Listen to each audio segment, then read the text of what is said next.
Merci beaucoup tout le monde. Après 9 ans de Justin Trudeau et le Bloc libéral, tout est brisé.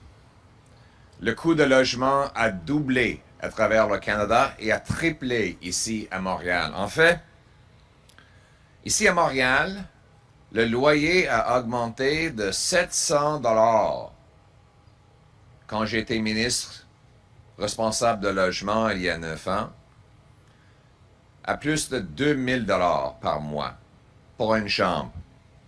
Après 9 ans de Justin Trudeau, 25% des Canadiens vivent en pauvreté.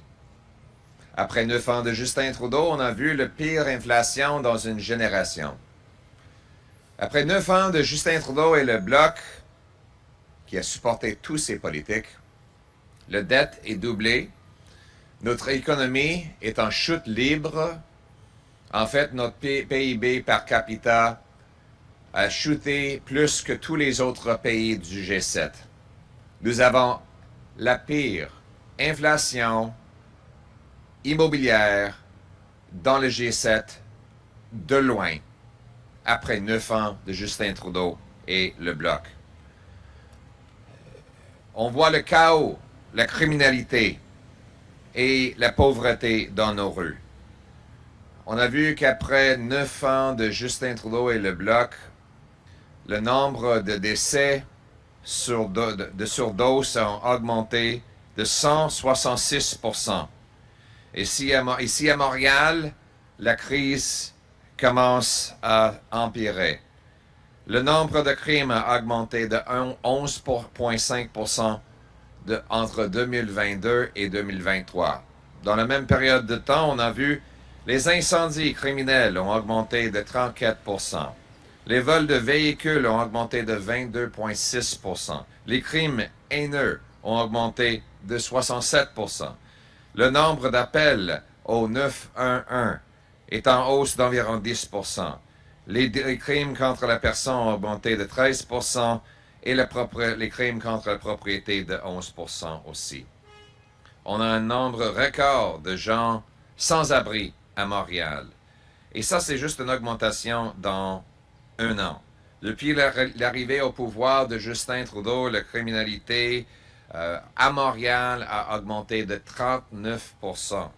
Les meurtres ont augmenté de 38% depuis 2015. Et tout ça avec l'appui du Bloc. Tous les politiques que Justin Trudeau a mis en place en termes de criminalité et de drogue sont appuyés par le Bloc. Le Bloc a voté pour la loi 75 qui permet les criminels récidivistes d'avoir la libération sous caution. Le Bloc a voté pour C5 pour permettre les pires criminels d'avoir une libération sous caution, c'est-à-dire les peines Netflix où les voleurs et les autres criminels sérieux peuvent rester à la maison. Et encore avec l'appui du Bloc, Justin Trudeau légalise, en effet, si on est honnête, il est en train de légaliser les drogues et encore pire, de les subventionner. Une expérience radicale qui existe presque nulle part au monde et qui est en train d'être rejetée même par les villes les plus progressistes aux États-Unis. Mais le Bloc, encore, a voté avec Justin Trudeau pour protéger ce politique désastreuse et radicale. Le Bloc a voté contre une motion conservatrice qui allait rediriger l'argent des drogues pour donner un traitement aux gens.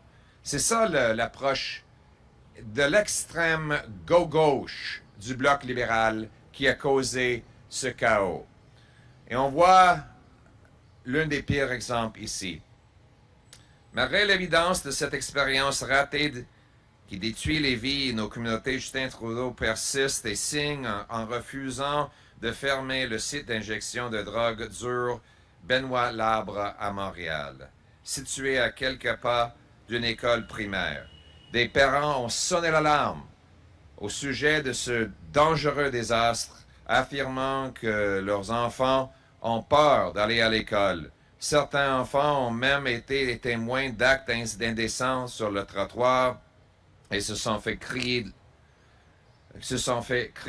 dessous. Les résidents ont décrit un afflux de trafiquants de drogue qui ont été attirés dans le quartier depuis l'ouverture du site. Les Montréalais ne reconnaissent plus en sécurité dans leurs rues autrefois sécuritaires, car les sans-abri, la criminalité, le chaos, la toxicomanie sont devenus monnaie courante.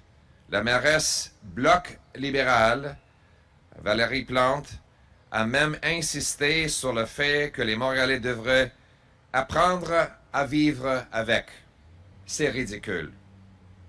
Pourtant, le gouvernement Trudeau refuse toujours de rejeter la demande de la Ville de Montréal de légaliser les drogues dures, alors que cette même expérience a entraîné une augmentation de 400% le nombre de décès par surdose en Colombie-Britannique.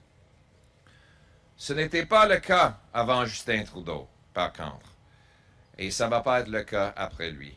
Les expériences désastreuses de la coalition Bloc libéral tuent les gens.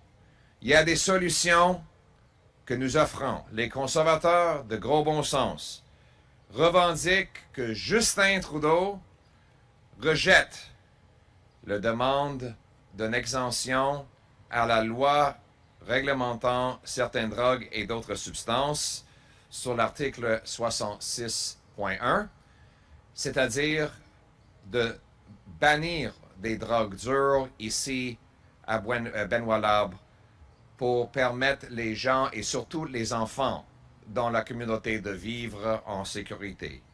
Encore, en vertu de l'article 56.1 de la loi réglementant certaines drogues et d'autres substances, le gouvernement fédéral a le pouvoir d'accepter ou de refuser un site de consommation supervisé à la maison Benoît-Labre.